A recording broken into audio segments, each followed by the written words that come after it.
عذاب علیم۔ خواتین و حضرات، چونکہ رمضان کا مہینہ چل رہا ہے اور اس مہینے کے اندر عام طور سے لوگوں کے اندر ایک معمول ہوتا ہے زکوٰۃ کے ادا کرنے کا، اس لیے کہ زکوٰۃ کی ادائیگی کے اندر جو اللہ تعالیٰ کی طرف سے جو اجر اور انعام ملتا ہے اس رمضان کے مہینے میں،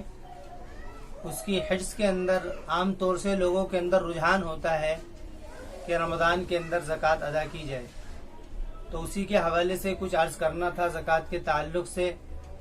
کہ زکوٰۃ کا مقصد کیا ہے اور زکوٰۃ کیوں فرض کی گئی ہے اور اسلام میں اس کا کیا درجہ ہے۔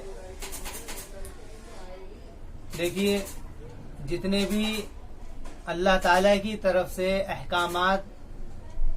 لوگوں کے اوپر فرض کیے گئے ہیں، ان کی عام طور سے دو قسمیں ہیں۔ نہیں دیکھو وہی کوئی گڑبڑ ہوئی، چلو اے لڑکی،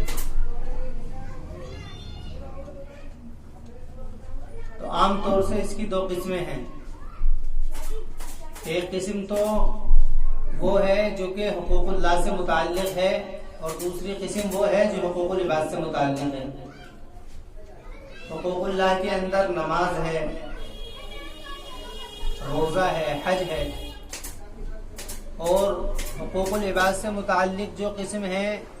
وہ زکوٰۃ وغیرہ ہے، یا اس کے علاوہ اور صدقات، عطیات، فطرات وغیرہ ہیں۔ یہ ساری وہ قسمیں ہیں جو حقوق العباد سے متعلق ہیں۔ تو اسلام نے جو یہ دو قسمیں کی ہیں، اس دونوں قسموں کا مقصد یہ ہے کہ بندہ حقوق اللہ کے ذریعے سے نماز ہے یا اس کے علاوہ اور جو ارکان ہیں ان کے ذریعے سے اللہ سے متعلق ہو جائے، اللہ سے وہ جڑ جائے۔ اور حقوق العباد کے اندر جو عطیات ہیں، صدقات ہیں، زکوٰۃ ہیں، یہ اس لیے فرض کیے گئے ہیں تاکہ بندہ اس کے ذریعے سے بندوں کا تعلق قوی ہو جائے۔ اس لیے کہ اسلام کے اندر آپس کا تعلق بہت ضروری ہے۔ تو اسی پس منظر میں زکوٰۃ کو فرض کیا گیا ہے۔ زکوٰۃ کو اسی لیے فرض کیا گیا ہے، حتیٰ کہ اس موضوع کے اوپر جب بحث آئی کہ زکوٰۃ کیا ہے تو اس کی بات یہاں سے شروع ہوئی ہے۔ قرآن کریم کے اندر سورہ توبہ کے اندر ہی اسی کا مضمون ہے کہ یہود اور نصارہ جو تھے یہ زکوٰۃ کے مال کو اکٹھا کیا کرتے تھے اور خود کھا جایا کرتے تھے۔ زکوٰۃ کھایا کرتے تھے، لوگوں کے صدقات اور عطیات کھا جایا کرتے تھے، خصوصاً زکوٰۃ کو کھا جایا کرتے تھے۔ تو قرآن کریم نے بات کہی، والذین یکنزون الذھب والفضة ولا ينفقونها فی سبیل اللہ فبشرھم بعذاب علیم، کہ وہ لوگ جو کہ سونے اور چاندی کو جمع کر کے رکھتے ہیں، ولا ينفقونها فی سبیل اللہ، اور اس کو اللہ کے راستے میں خرچ نہیں کرتے ہیں، فبشرھم بعذاب علیم، تو ان کو دردناک عذاب کی خوشخبری سنائیے۔ خوشخبری اس لیے کہا گیا ہے، یہ قرآن کے فصیح اور بلیغ ہونے کی دلیل ہے۔ خوشخبری اس انداز سے اس لیے کہا گیا ہے تاکہ ان لوگوں کے اوپر ان لوگوں کو اصل میں ان کی ذلت مقصود تھی۔ اور عذاب کیا ہے؟ عذاب کے بارے میں فرمایا گیا ہے کہ ایک گنجے سانپ کو ان لوگوں کے گلوں کے اندر ڈال دیا جائے گا کہ جو لوگ زکوٰۃ ادا نہیں کرتے ہیں، اور وہ سانپ جو ہوگا وہ گنجا ہوگا اور کالا سانپ ہوگا، اور اس کے اندر روایات کے اندر اس کے بارے میں آتا ہے کہ وہ سانپ ایسا ہوگا جو اپنے پونچھ کے بل کھڑا ہو کر کے، دم کے بل کھڑا ہو کر کے حملہ کرے گا۔ یعنی اس سے سانپ کے زہر کی زیادتی اور سانپ کے زیادہ شدید ہونے کی طرف اشارہ ہے۔ تو وہ سانپ ان کے گلوں میں توق بنا کر کے ڈال دیا جائے گا کہ جو لوگ زکوٰۃ ادا نہیں کرتے ہیں، اور وہ سانپ جو ہوگا یوم یحمى علیہا فی نار جہنم، اور ایک قرآن کریم کے اندر جو عذاب ذکر ہے وہ یہ ہے کہ سونے اور چاندی کو، ان کے مال جو ہیں، ان سارے مالوں کو آگ میں داغا جائے گا، بالکل تپایا جائے گا۔ اس مال کو پرت بنا دی جائے گی، اور اس مال کو پھر جہنم کی آگ میں یا کسی اور آگ کے اندر اس کو تپایا جائے گا۔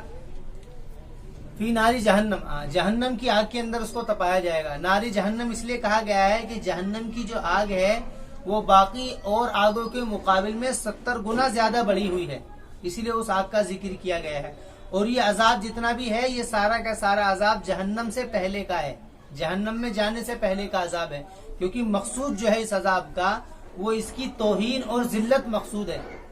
اس کی توہین اور ذلت مقصود ہے۔ کیوں ہے؟ اس لیے کہ عام طور سے مال کے ذریعے سے انسان کے اندر ایک گھمنڈ اور ایک اکڑ، ایک تکبر اور اپنی ذات کو دوسری ذات کے سامنے اہم دکھانا اور اپنے آپ کو دوسروں سے اعلیٰ سمجھنے کی صفت جو ہوتی ہے وہ اس مال کی وجہ سے پیدا ہوتی ہے۔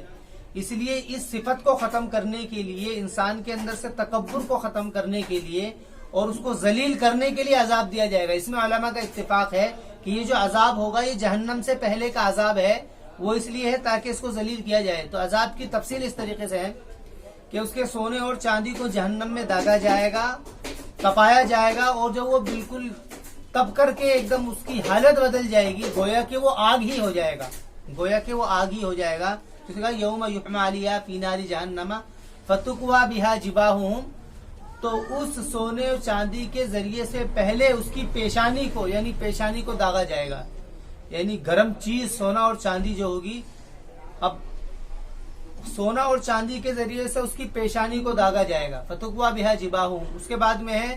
وجنوبہم، اس کے بعد میں اس کے پہلو، یعنی یہ سائڈیں، ہاتھ کا اشارہ ہے، یا یہ ہے پہلو، اس کو داغا جائے گا، فتکوی بہا جباہہم وجنوبہم۔ اس کے بعد میں وظہورہم، پھر کمر کو داغا جائے گا۔ اس کے بارے میں علماء نے ایک دلچسپ بات لکھی ہے، وہ بات یہ ہے کہ عام طور سے جب کسی مالدار کے سامنے کوئی سائل آ کر کے سوال کرتا ہے تو سب سے پہلے اس کی پیشانی کے اوپر بل پڑتے ہیں کہ کسی نے کسی سے کوئی سوال کیا یا کوئی اپنا مطلب سامنے رکھا تو سب سے پہلے پیشانی کے اوپر سلوٹیں پڑتی ہیں اس بات کو دیکھ کر کے کہ یہ کون آ گیا میرے سامنے۔ جیسے کہ عام طور سے ہوتا ہے کہ فقراء وغیرہ آتے ہیں مالداروں کے سامنے تو یہ سلوٹ پڑ جاتی ہے، اور باقاعدہ یہ اس چیز کا اظہار ہوتا ہے کہ وہ اپنے آپ کو یہ ظاہر کرتا ہے کہ یہ آنا اس کا اچھی بات نہیں ہے اور یہ اس کو ناپسند کرتا ہے۔ تو ناپسندیدگی کا جو اظہار ہوتا ہے وہ سب سے پہلے پیشانی سے اس کا ظہور ہوتا ہے، اور یہی طریقہ ہے عام طور سے ہم بھی دیکھتے ہیں کہ جب ہمیں کوئی چیز ناپسند ہوتی ہے تو سب سے پہلے منہ بنایا جاتا ہے۔ جباہہم کا ذکر اس لیے ہے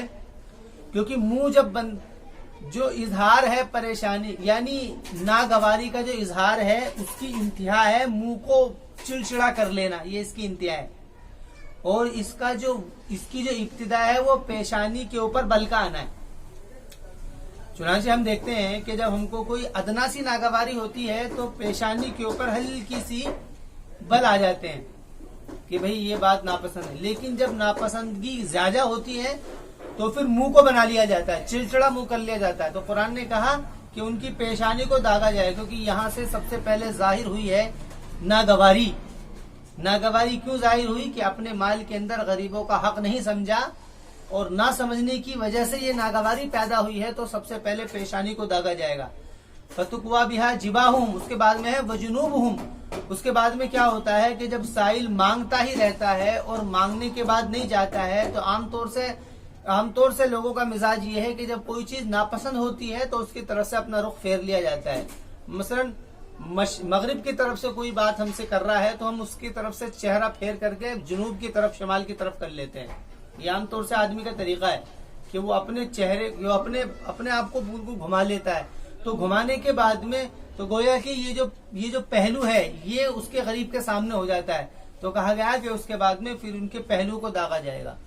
اس کے بعد میں ہم دیکھتے ہیں کہ جب ناگواری کی انتہا ہو جاتی ہے اور وہ سائل مانگتا ہی رہتا ہے، جاتا نہیں ہے، تو پھر طریقہ یہ اپنایا جاتا ہے کہ اس کی طرف کو کمر دکھا کر کے وہاں سے چل لیا جاتا ہے۔ یہ عام طور سے ہمارے طریقے ہیں۔ تو قرآن کریم نے بالکل بعینی ہی وہی صفت نقل کی ہے یہ بتانے کے لیے۔ تو میں عرض کر رہا تھا کہ سونا اور چاندی جو ہے اس کے اوپر زکوٰۃ ہے جو کہ اللہ تعالی نے فرض کی ہے، اور یہ زکوٰۃ غریبوں کا حق ہے۔ اصل میں زکوٰۃ جو ہے وہ چیریٹی نہیں ہے، مطلب اس کا یہ ہے کہ زکوٰۃ جو ہے تعاون کا ذریعہ نہیں ہے۔ ایک بات سمجھنے کی یہ ہے، زکوٰۃ جو ہے تعاون کا ذریعہ نہیں ہے۔ ہم کسی غریب کی مدد کر رہے ہیں، ہم کسی فقیر کی مدد کر رہے ہیں، تو یہ کیا ہے؟ یہ جو ہے وہ اس کی مدد ہے، تعاون ہے۔ لیکن زکوٰۃ جب ہم دے رہے ہیں، زکوٰۃ کا مال جب ہم دے رہے ہیں تو اس سے لوگوں کا تعاون نہیں ہوتا ہے۔ کیوں؟ کیونکہ زکوٰۃ تو ان لوگوں کا حق ہے، زکوٰۃ تو ان لوگوں کا حق ہے جو ان کو دیا جائے گا۔ تو بات یہاں سے چل رہی تھی کہ یہود اور نصارہ نے، تو جب رسول اکرم علیہ الصلوۃ والسلام کے سامنے بات آئی، کیونکہ زکوٰۃ کا جو ہے مال پہلے سے ہی دیا جا رہا تھا، تو رسول اکرم علیہ الصلوۃ والسلام نے زکوٰۃ کو یہ کہہ کر کے ختم کروا دیا، بند کروا دیا کہ اب زکوٰۃ کوئی کسی کو نہیں دے گا، بلکہ ساری کی ساری زکوٰۃ کی مال جو ہے وہ بیت المال کے اندر آ کر کے جمع ہوگی۔ تو بیت المال کے اندر زکوٰۃ کو لا کر کے جمع کیا جانے لگا۔ تو اس بات کو سن کر کے یہود اور نصارہ نے یہ تانا رسول اکرم علیہ السلام پر کسا کہ دیکھو یہ تو اپنے لیے زکوٰۃ کے مال کو لگا رہے ہیں۔ تو اس موقع پر قرآن کریم کی آیت اتری، انما الصدقات للفقراء والمساکین والعاملین علیہا والمؤلفۃ قلوب وفی الرقاب والغارمین وفی سبیل اللہ، کہ زکوٰۃ جو ہے وہ تو فقراء کے لیے ہیں، مساکین کے لیے ہیں، یتامہ مسکین کے لیے ہیں، اور مسافر کے لیے ہیں، اور قیدیوں کے لیے ہیں، اور اس کے علاوہ جو مقروض ہیں ان کی قرضوں کی ادائیگی کے لیے ہیں۔ تو یہ تقسیم قرآن نے کی ہے۔ اب اس کے بارے میں 2-4 مسائل ہیں جو سمجھ لینے کے ہیں۔ بہرحال اتنی بات ضرور ہے کہ زکوٰۃ جو ہے اس کا مقصد اس کا کیا ہے؟ اس کا مقصد جو ہے وہ تزکیہ مال ہے، مال کی پاکیزگی، یہ اس کا ذریعہ ہے۔ خذ من اموالہم صدقۃ تطہرہم وتزکیہم، قرآن میں ہے کہ آپ ان سے مال لیجئے، اس مال کے ذریعے سے ایک تو ان کا مال پاک ہوگا اور ان کا تزکیہ نفس ہوگا۔ تزکیہ نفس کیوں ہوگا؟ میں نے پہلے بھی کئی مرتبہ اپنے ان باتوں کے اندر کئی مرتبہ میں نے عرض کیا تھا کہ جتنے بھی اعمال ہیں ان اعمال کا مقصود وہ تزکیہ نفس ہی ہے، تزکیہ نفسی ہے، یعنی نفس جو ہے دنیا کی محبتوں سے پاک ہو کر کے اللہ کی محبت اس دل کے اندر آ جائے، اور شرکی گندگی سے پاک ہو کر کے توحید کی صفت اس کے اندر آ جائے، یہ تزکیہ نفس ہے۔ تو اس میں بھی یہ بات کہی گئی، خذ من اموالہم صدقۃ تطہرہم وتزکیہم، کہ آپ ان سے صدقہ لیجئے، زکوٰۃ لیجئے، کہ اس سے ان کا مال پاک ہوگا اور ان کا نفس کا تزکیہ ہوگا۔ یعنی نفس کا تزکیہ کیسے ہوگا؟ کہ مال کی محبت نکلے گی۔ وہی بات جو پہلے عرض کی تھی کہ جو ذلت والا جو عذاب دیا جائے گا کہ پیشانی کو داغا جانا، کمر کو داغا جانا، یہ ذلیل کرنے کے لیے دیا جائے گا، کیونکہ ذلیل اس لیے کیا جائے گا کیونکہ اس نے مال کی محبت میں غریبوں کا حق نہیں سمجھا ہے، اور غریبوں کے سامنے غریبوں کا کوئی مصرف اس کے اندر نہیں سمجھا، تو اس لیے اس کو ذلیل کرنے کے لیے عذاب دیا جا رہا ہے۔ ورنہ جو عذاب جو ہوگا اصل وہ اللہ کے حکم کو توڑنے کی وجہ سے زکوٰۃ کا وہ جہنم میں ہوگا، یہ تو صرف ذلیل کرنے کے لیے عذاب ہوگا۔ تو یہ بات آئی کہ انما الصدقات للفقراء، تو زکوٰۃ جو ہے ان کے اندر یہ مال ہی فقراء کا ہے، مساکین کا ہے، اس میں مالداروں کو کوئی حق نہیں ہے۔ 52.5 تولے چاندی، کیونکہ زکوٰۃ کی جو اللہ کے رسول علیہ السلام 3 نصاب مقرر کیے ہیں، ایک نصاب سونے چاندی کا نصاب ہے، دوسرا نصاب جو ہے وہ گائے بھینس وغیرہ جو اس طریقے کے جانور ہیں ان کا نصاب ہے، یہ جتنے بھی جانور ہیں، اونٹ ہیں، بکری ہے، گائے بھینس ہے، یعنی جانوروں کا نصاب ہے۔ تیسرا نصاب جو ہے وہ پیداوار کا ہے، یعنی زمین سے جو پیداوار نکلتی ہے، تو ان سب کا نصاب ہے۔ اس میں تھوڑی سی بات سمجھ لیجئے، کیونکہ عام طور سے اب تو کیا ہے لوگ مالوں کے ذریعے سے ہی زکوٰۃ دیتے ہیں، تو رسول اکرم علیہ الصلوۃ والسلام نے 5 اوقیہ چاندی کی رقم رسول اکرم علیہ الصلوۃ والسلام نے متعین کی ہے۔ تو اب جو ہے یہ بات، کیونکہ جو چاندی ہی اصل جو ہے وہ قول فیصل ہے، اس کے اندر زکوٰۃ کے اندر جو ہے چاندی ہی قول فیصل ہے، تو چاندی کی جو رقم 52.5 تولے چاندی کی جو رقم بیٹھے گی، اس کی رقم تقریباً 52.5 تولے چاندی، میرے خیال سے تقریباً 25-30 ہزار کے لمسم اس کا ریٹ جو ہے نا، چاندی کے ریٹوں کے آگے پیچھے ہونے کی وجہ سے گھٹتا بڑھتا رہتا ہے، تو اس رقم کے اندر تقریباً 40واں حصہ دیا جائے گا، 40واں حصہ اس کے اندر دیا جائے گا، یا اس کو آپ دوسرے الفاظوں میں 2.5% کہہ لیجئے کہ 100 روپے میں 2.5 روپے، یا تو ایسے کہہ لیجئے یا ایسے کہہ لیجئے کہ کوئی بھی چیز ہو اس کے 40واں حصہ جو ہوگا وہ دیا جائے گا۔ مثلا 40 روپے میں 1 روپہ، اس کی سیدھی سی بات یہ 100 روپے میں 2.5 روپے، 100 روپے کے 2.5 روپے بھی 40واں حصہ بنتا ہے،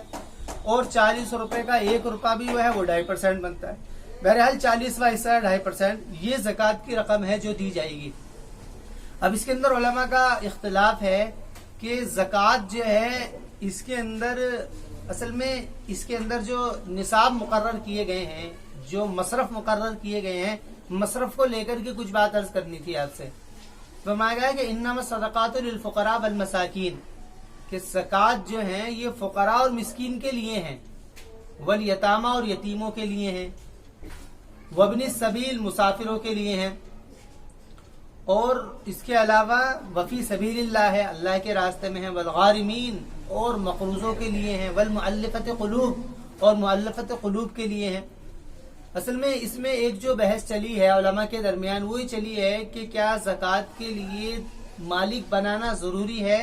یا بغیر مالک کے زکوٰۃ بھی ادا ہو جائے گی۔ یہ ایک بہت بڑا مسئلہ ہے، اور اس مسئلے کو بہت سارے علماء نے، قدیم علماء نے بھی اس کو اٹھایا تھا۔ اس کے اندر صاحب نیل الاوتار وغیرہ ہے، یا اس کے علاوہ مولانا ابو الحسن علی ندوی کا بھی ایک اس میں ملفوظ ہے۔ اس کے علاوہ اور بھی بہت سارے دیگر انبیاء ہیں جس میں انہوں نے اس بحث کو اٹھایا ہے کہ زکوٰۃ کے اندر تملیک ضروری نہیں ہے، زکوٰۃ کے اندر تملیک ضروری نہیں ہے، بلکہ زکوٰۃ کے عاقبت کے اعتبار سے، انجام کے اعتبار سے زکوٰۃ کا مصرف یہی ہے۔ مثلا جیسے کہ رسول اکرم علیہ الصلوۃ والسلام کے زمانے میں ایسا ہوا کرتا تھا، ان کی جو دلائل ہیں وہ اپنی جگہ پر ہیں، کہ جو بیت المال کے اندر زکوٰۃ کی رقم اکٹھا ہوتی تھی، ان زکوٰۃ کی رقم کے ذریعے سے ہی ان لوگوں کے اوپر خرچ کیا جاتا تھا۔ فقراء ہیں، مساکین ہیں، مسافر ہیں۔ مسافر سے مراد مسافر کے اوپر ہے یا راستوں کا خرچ ہے۔ اب اگر اس کو تملیغ کے لیے، اصل میں اس میں جو مسئلہ ہے وہ سارا کا سارا للفقراء کے اندر لام جو ہے اس کو لے کر کے ہے، انما الصدقات للفقراء، کہ زکوٰۃ جو ہے وہ فقراء کے لیے ہے، تو لام کے اوپر بحث ہے بہت زیادہ۔ لام کے اندر اس کو، لام کو تملیغ کے لیے سمجھا جائے گا یا یہ لام صرف اختصاص کے لیے ہے؟ اختصاص مطلب یعنی یہ جو 8 قسمیں ہیں، 8 قسمیں جو شریعت نے، جو قرآن نے نقل کی ہیں، فقراء، مساکین، یتیم، مقروض، وابن مسافر، اور اس کے علاوہ اللہ کے راستے والے اور مؤلفۃ قلوب، یہ جو 7 قسمیں، جو 8 قسمیں جو شریعت نے نقل کی ہیں، یہ اس کو خاص کر دیا گیا ہے کہ اس کے علاوہ زکوٰۃ کی رقم اور کسی دوسرے کام میں نہیں لگ سکتی۔ اگر زکوٰۃ کی رقم ہوگی تو وہ اسی کے اندر لگے گی۔ تو انہوں نے کہا ہے کہ لام جو ہے نا یہاں پر یہ تخصیص کے لیے ہے، اور تخصیص اس اعتبار سے ہے کہ انہی جگہوں پر خرچ ہوگا، انہی مطلب یعنی اگر خرچ کرنا ہے تو انہی کے اوپر خرچ کرنا ہے۔ مثلا اگر اس بات کو دیکھا جائے تو اس بات کو دیکھنے کی وجہ سے بہت ساری چیزیں جو ہیں، کسی غریب کی لڑکی کی شادی ہے، اس کو کوئی مقروض ہے، اس کے قرض کی ادائیگی ہے، یا اس کے علاوہ ابن السبیل جو لوگ مسافر ہیں ان کے راستے کا ہے، سواریوں کا انتظام ہے یا گاڑیوں کا انتظام ہے، یہ مسئلہ ہے۔ اور وفی سبیل اللہ کے اندر بہت ساری چیزیں شامل ہیں، مدرسوں کی عمارتیں ہیں، یا اس کے علاوہ مدرسوں کی جو ہے ترقی ہیں، یا اس کے علاوہ کتابیں ہیں، یا بہت ساری چیزیں ہیں۔ یہ ساری کی ساری چیزیں اس مفہوم کے اندر آ جائیں گی اگر اس کو لام کو تملیغ کے لیے نہ مانا جائے اور ان کی رائے کو دیکھا جائے کہ تخصیص کے لیے اس کو مانا جائے۔ تو یہ باقاعدہ ایک بہت بڑا مسئلہ ہے، اس کو دیکھا جائے تو اس لیے یہ بات جو ہے نا غور کرنے کی ہے، اس کو سمجھا جائے اور سوچا جائے کہ بھئی یہ کیا ہے۔ ہمارا اپنا بھی موقف اسی بارے میں یہی ہے کہ یہ لام جو ہے اختصاص کے لیے سمجھا جائے، کہ یہ لام اختصاص کے لیے ہے، یعنی قرآن نے ان 8 قسموں کو خاص کیا ہے اس اعتبار سے کہ انہی کے اوپر زکوٰۃ ادا کی جائے گی، اور زکوٰۃ ادا کرنے کی کوئی بھی صورت ہو سکتی ہے۔ تملیغ اس کے اندر، پھر تملیغ کا کوئی مسئلہ اس کے اندر نہیں آتا ہے۔ تو ایک بات تو یہ عرض کرنی تھی، تو اس لیے اس بات کو اگر دیکھا جائے تو اس میں بہت سارے مسائل جو ہیں زکوٰۃ کے اندر آ جاتے ہیں، اور بہت سارے کام زکوٰۃ کے ذریعے سے کر دیے جاتے ہیں، بہت سارے کام جو ہیں وہ زکوٰۃ کے ذریعے سے ادا ہو سکتے ہیں جو کہ زکوٰۃ کی رقم کی وجہ سے نہیں ہو پا رہے ہیں۔ اسی کو لوگوں نے یہ عنوان بنا کر کے کہ نہیں زکوٰۃ تو صرف فقراء اور مساکین کا حق ہے۔ نہیں، اصل میں یہ بات جو ہے نا یہ بھی سوچنے کی ہے کہ لوگ یہ کہتے ہیں کہ نہیں زکوٰۃ تو فقراء اور مسکین کا حق ہے، اس کے علاوہ زکوٰۃ نہیں ادا ہو سکتی ہے۔ میں عرض کر رہا ہوں اگر زکوٰۃ کو فقراء اور مسکین کے لیے ہی سمجھا جائے تو قرآن کریم نے دوسری اصناف کو کیوں ذکر کیا؟ کیونکہ فقراء اور مسکین کے بعد میں فوراً کیا ذکر ہے؟ انما الصدقات للفقراء والمساکین والعاملین علیہا، عاملین یعنی جو زکوٰۃ کے مال کو وصول کرتے ہیں، والمؤلفۃ قلوب کا ذکر ہے، والغارمین ہے، مقروض ہیں، وفی سبیل اللہ ہے۔ یہ ساری صنفیں کیوں ذکر کی گئی ہیں؟ ان ساری صنفوں کو ذکر کیوں کیا گیا ہے؟ اگر یہ دیکھا جائے کہ وابن السبیل سے بھی وہی مسافر مراد ہوگا جو کہ ضرورت مند ہو اور جو کہ کیا نام ہے غریب فقیر ہو، تو پھر وابن السبیل کا پھر کیا ضرورت رہ جاتی ہے؟ یہ سیدھا فقراء اور مسکین میں آ کر کے یہ آ جاتا ہے، اس کو پھر الگ سے کیوں ذکر کیا جائے؟ بہرحال یہ ایک بات تھی جو اس کو سوچنے کی بات تھی، اس کے اوپر توجہ دینے کی بات تھی، تو اس کے اوپر غور کیا جائے اور اس کو دیکھا جائے۔ البتہ ماحصل ساری باتوں کا یہ ہے کہ زکوٰۃ ایک رقم ہے، اس کو ادا کی جائے گی، اور اس زکوٰۃ کی رقم کا طریقہ یہ ہے، اصل میں زکوٰۃ کی رقم کا جو طریقہ ادائیگی کا شریعت نے مقرر کیا ہے وہ نظم اجتماعی کے اعتبار سے مقرر کیا ہے۔ یعنی اگر کوئی مسلمانوں کی کوئی مطلب کہ کوئی حکومت ہے اور حکومت زکوٰۃ کا مال وصول کرتی ہے تو ہر ایک کی ضرورت ہے کہ زکوٰۃ کا مال حکومت کو دیا جائے۔ کیوں؟ کیونکہ حکومت پھر جو ہے اس کو لوگوں کے ان اخراجات کے اندر تقسیم کرے گی۔ کوئی مسافر ہے، کوئی مسکین ہے، کوئی یتیم ہے، کوئی مسافر ہے، یا کوئی اللہ کے راستے کا کوئی داعی ہے، مجاہد ہے، یا مؤلفت قلوب کا بھی ایک مسئلہ ہے جو چھڑا ہوا ہے۔ مؤلفت قلوب کا بھی ایک مسئلہ ہے۔ مؤلفت قلوب کس کو کہا جاتا ہے؟ مؤلفت قلوب اس شخص کو کہا جاتا ہے، اصل میں ہوا یہ تھا کہ رسول اکرم علیہ الصلوۃ والسلام کے زمانے کے اندر جو لوگ نئے اسلام کے اندر داخل ہوتے تھے ان کو اسلام میں جمانے کے لیے، تاکہ وہ اسلام کے اندر جم جائے اور اسلام کی حقانیت ان کے اوپر واضح ہو جائے، تو ان کے اوپر مال خرچ کیا جاتا تھا، اس لیے تاکہ وہ اپنی ضرورتوں سے اور اپنے اخراجات سے بالکل یکسو ہو کر کے، فارغ ہو کر کے وہ جو ہے اسلام کو سمجھے۔ یہ مسئلہ اصل میں اس کا ہوا کرتا تھا۔ کیوں؟ اس لیے کہ جب آدمی کے اوپر اس کے اپنے اخراجات ہے، اپنی ضروریات ہے، اس کے اندر لگے گا تو اسلام کو نہیں سمجھ، کیونکہ کسی بات کو سمجھنے کے لیے بھی اس کے لیے وقت دینا ضروری ہوتا ہے اور اس کی طرف اپنی ساری توجہ لگانی ضرورت ہوتی ہے۔ تو مؤلفت قلوب جو ذکر کیا گیا تھا، مؤلفت قلوب اس لیے ذکر کیا گیا تھا کہ تاکہ اس کے اندر توجہ لگائی جائے اور اس کے اندر اپنے تمام فکروں کو اس کے اندر لگایا جائے اور اسلام کی حقانیت ان کے اوپر واضح ہو جائے، جس سے اسلام ان کے دل کے اندر رچ بس جائے۔ تو یہ وجہ تھی زکوٰۃ کے اس مصرف کی، مؤلفت قلوب کی۔ لیکن ابوبکر صدیق رضی اللہ عنہ کے زمانے میں چونکہ حضرت عمر رضی اللہ تعالی عنہ کے پاس میں کچھ لوگ جو تھے جن کو اللہ کے رسول علیہ الصلوۃ والسلام کے زمانے میں زکوٰۃ کا مال دیا جاتا تھا، وہ جب حضرت عمر کے پاس گئے زکوٰۃ کی رقم کو ختم کروانے کے لیے، تو حضرت عمر نے پھاڑ دیا اور یہ کہا کہ بھئی یہ تو معاملہ اس وقت کا تھا، اب تو تم کو اسلام سمجھ چکے ہو، اب تمہارے اور ہمارے درمیان میں جو ہے یہ فیصلہ نہیں ہوگا بلکہ فیصلہ دوسری چیز سے ہوگا۔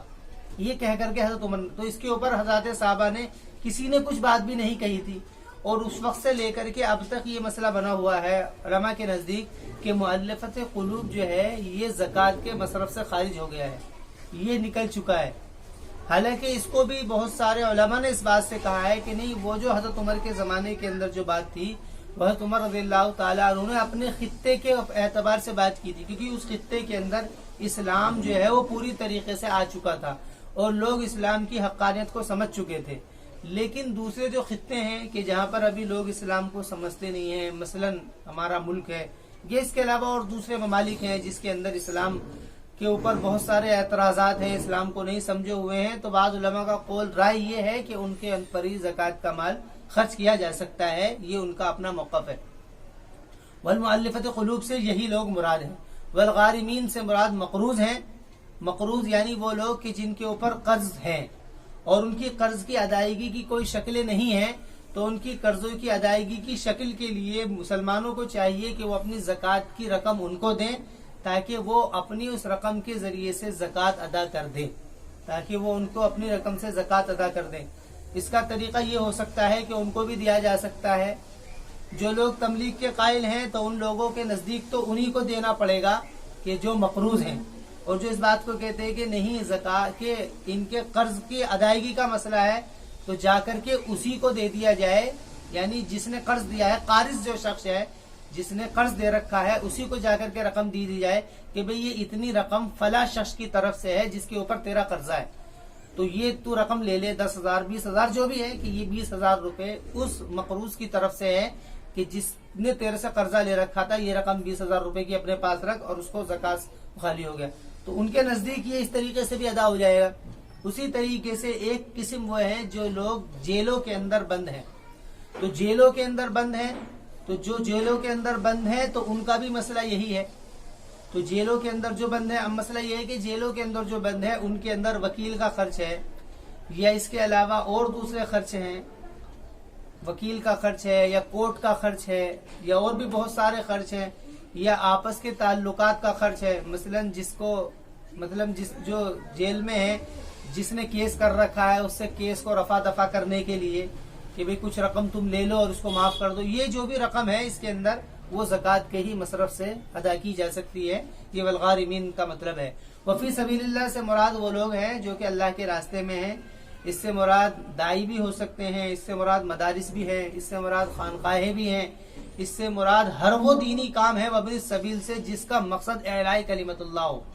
یعنی جس کا مقصد اعلاء کلمت اللہ ہو وہ ان ساری چیزوں کے اندر داخل ہو جاتا ہے. اعلاء کلمت اللہ کے تحت وہ ساری قسمیں آ جاتی ہیں جو وابن فی سبیل اللہ کے اندر وہ ساری قسمیں اس کے اندر ہیں. وفی سبیل اللہ وابن السبیل فریضۃ من اللہ کی یہ اللہ تعالیٰ کی طرف سے ایک ذمہ ہے، اللہ تعالیٰ کی طرف سے ایک ذمہ ہے. تو یہ بہرحال یہ بات تھی، اس کو عرض کی تھی آپ حضرات سے. تو خلاصہ کلام بات یہ ہے کہ زکوٰۃ جو ہے یہ ایک حق ہے، اور یہ حق جو ہے یہ تعاون کا راستہ نہیں ہے بلکہ یہ غربا کا حق ہے کہ جس کو ہمیں غربا کو یا مسکین کو یا وابن السبیل کو یا اس کے علاوہ فی سبیل اللہ میں یا غارمین میں یا مؤلفت قلوب میں یا جو بھی ہیں، جو بھی مسلک ہیں، ان مسلک کے مطابق ان ساری چیزوں کے اندر اس مال کو خرچ کیا جائے، اور خرچ کرنے کے بعد میں اس مال کے ذریعے سے اپنے مال کو پاک کیا جائے، کیونکہ زکوٰۃ کے ذریعے سے مال جو ہے پاک ہوتا ہے. لیکن افسوس اس بات کے اوپر یہ ہے، آخر کے اندر بات یہ ہے کہ امت کا اکثر وہ طبقہ ہے جو زکوٰۃ کے مال کو ادا نہیں کرتا ہے. امت کا اکثر وہ طبقہ ہے. میں عرض کر رہا ہوں کہ اللہ رب العزت نے وہ رقم کہ جس رقم سے تمام کی ضروریات پوری ہو سکتی ہے وہ رقم اللہ تعالی نے اتار دی ہے. لیکن فرق اتنا ہو رہا ہے کہ جو لوگ مالدار ہیں، جن کے اوپر مال ہے، کہ وہ لوگ اگر اس زکوٰۃ کی رقم کو ادا کر دیں جو زکوٰۃ کی رقم اللہ نے فرض کی ہے. میں عرض کر رہا ہوں کہ جو دوسرے صدقات وغیرہ ہیں ان کو ادا کرنے کی ضرورت ہی نہیں ہے، کیونکہ وہ رقم اللہ تعالیٰ نے، حالانکہ یہ میرا اپنا نظریہ ہے، اس میں کچھ اختلاف بھی ہو سکتا ہے، لیکن عام طور سے جو زکوٰۃ، کیونکہ زکوٰۃ کی رقم ہی اتنی ہے. ابھی فی الحال یہ بہت زیادہ اندیشے کی تھی کہ ہمارے علاقے کے اندر یا ہمارے محلے اطراف کے اندر بہت سارے ایسے غربا بھی ہیں، ایسے مسکین ہیں کہ جن کے حالات بہت زیادہ پریشان حال ہیں، لیکن ہم لوگ حق ہی نہیں سمجھتے ہیں کہ ان لوگوں کے اوپر بھی خرچ کرنا چاہیے یا ان لوگوں کے اوپر بھی ایک تو امت کا طبقہ وہ ہے کہ جو کہ فقراء اور مساکین کو سرے سے ہی زیر بحث نہیں لیتا، وہ ان کی تمام تر توجہ مدارس کے اوپر ہوتی ہے، وفی سبیل اللہ میں ان کی تمام تر توجہ ہوتی ہے. ایک طبقہ تو وہ ہے. ایک طبقہ وہ ہے کہ جس کی تمام تر توجہ وہ فقراء مسکین ہوتے ہیں، وہ فی سبیل اللہ ان کے ذہن میں ہوتا ہی نہیں ہے. حالانکہ اس کے بارے میں بات یہ ہے، سب سے اچھی تدبیر یہ ہے کہ اپنے زکوٰۃ کی مال کی 8 قسمیں کی جائیں یا 7 قسمیں کی جائیں، جو بھی فی الحال ہیں، ان قسموں کو کر کے اپنے ہر تھوڑے مال کو ساری قسموں کے اندر خرچ کیا جائے. اس سے قرآن کے اس آیت کے اوپر بھی عمل ہو جائے گا کہ جس کے اندر قرآن کریم نے 8 قسمیں ذکر کی ہیں، یا کچھ اختلاف کے بعد میں 7 یا 6 رہ جاتی ہیں، کہ ان کے اوپر بھی عمل ہو جائے گا اور اپنی زکوٰۃ کی رقم بھی سب کے اندر ادا ہو جائے گی. تو یہ ساری چیزیں جو ہے نا غور کرنے کی ہیں، ہمیں اس کے اوپر عمل کرنا ہے، اور رمضان کی برکت سے ہمیں اللہ تعالی ہم سب کو، ہمارے اوپر رمضان کی تمام تر برکتیں اللہ تعالی ہمارے اوپر فیضیاب فرمائے. وآخر دعوانا الحمدللہ رب العالمین.